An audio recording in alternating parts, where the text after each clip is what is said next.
Bonjour à tous les mélomanes.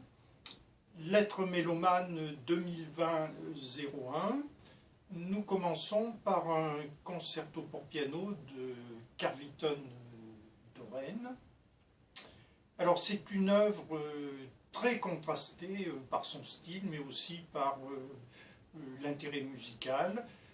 Des parties confuses, des parties rythmiques, cacophoniques. C'est une œuvre relativement moderniste, et cela dans tous les mouvements, mais aussi des développements en piano solo, des cadences qui sont parfois fulgurantes et qui peuvent rappeler notamment donc certains aspects du concerto pour piano de Taktakishvili, ou même le concerto en sol de Ravel. Alors pour les trois mouvements, on a à peu près les mêmes contrastes, et alors des parties orchestrales qui s'appuient sur des mouvements d'amplification pas toujours très convaincants à mon avis, et il reste des parties violonistiques sur fond de cordes ou de piano qui sont parfois assez envoûtantes dans le premier mouvement et le second mouvement. Donc au final, eh bien, une étoile pour les mouvements rapides et puis 2 étoiles pour le second mouvement. Mais on peut se demander si une telle notation, entre guillemets, revêt beaucoup de signification, car il y a des variations de l'œuvre considérables sur tous les plans. Et on ne peut au final que regretter ce type de modernisme qui n'est pas totalement négatif. Disons qu'il y a des aspects modernistes qui se mêlent à des aspects plus classiques. Alors ça fait penser à un grand nombre de concertos, celui de Joan Castro par exemple en 1941, celui de René Chaland qui est vraiment très caractéristique, le concerto pastoral, le concerto aussi pour piano d'Ornstein en 1921, celui de Radchitschik, le 3 notamment, le concerto pour 2 pianos de Vaughan Williams. On pourrait en citer vraiment un très très grand nombre ainsi. Alors on peut jeter un coup d'œil sur l'évaluation continue.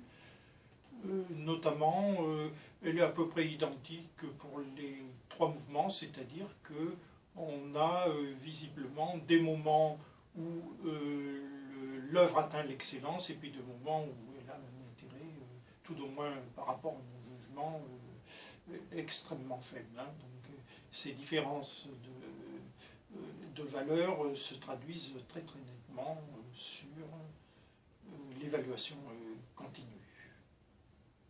Et nous poursuivons par un concerto de Delikov, écrit assez récemment, en 1999, c'est le concerto numéro 3, Korczak.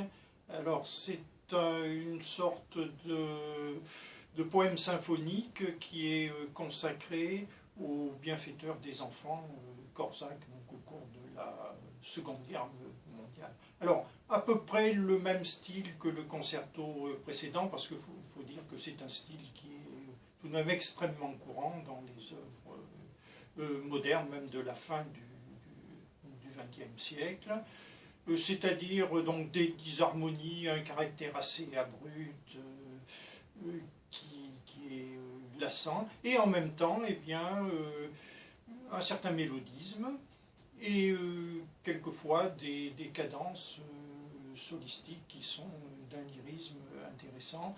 Donc un piano très virtuose, et on peut même penser au style de Tchaïkovski, de Charvenka, c'est-à-dire qu'on retrouve certains aspects du pianisme de la fin du XIXe siècle. Alors des épanchements mélodiques, malgré ce cacophonisme des parties orchestrales aussi bien que pianistiques, et comme souvent dans ce type d'œuvre, eh bien, le second mouvement échappe un peu à ces caractéristiques négatives du modernisme, et je lui ai mis la mention d'excellence. Et le troisième mouvement est tout de même aussi un très bon mouvement, mais malheureusement il y a une partie un peu trop heurtée, donc qui fait que je ne suis pas allé jusqu'à attribuer. Dans un premier temps, je lui ai mis 2 mouvements, et par la suite, je me suis décidé à lui mettre une 3e étoile, mais c'est toujours très difficile de formuler un avis sur un tel type de mouvement, où il y a des aspects positifs et négatifs qui s'entremêlent. Nous poursuivons avec une symphonie d'Andrés Gauss, écrite en 1999, symphonie numéro 1. Alors c'est une symphonie qui est vraiment très monolithique, très statique, et qui présente des passages vraiment soporifiques. Il y a une thématique, c'est certain, mais c'est une thématique qui est répétitive et surtout qui est limitée à des motifs qui ne sont pas très saillants. Alors le compositeur s'affirme tout de même dans des passages d'amplification lyrique qui exploitent bien la masse orchestrale, et il atteint même parfois l'excellence avec des moyens instrumentaux qui sont un peu limités. Parfois des effets subtils.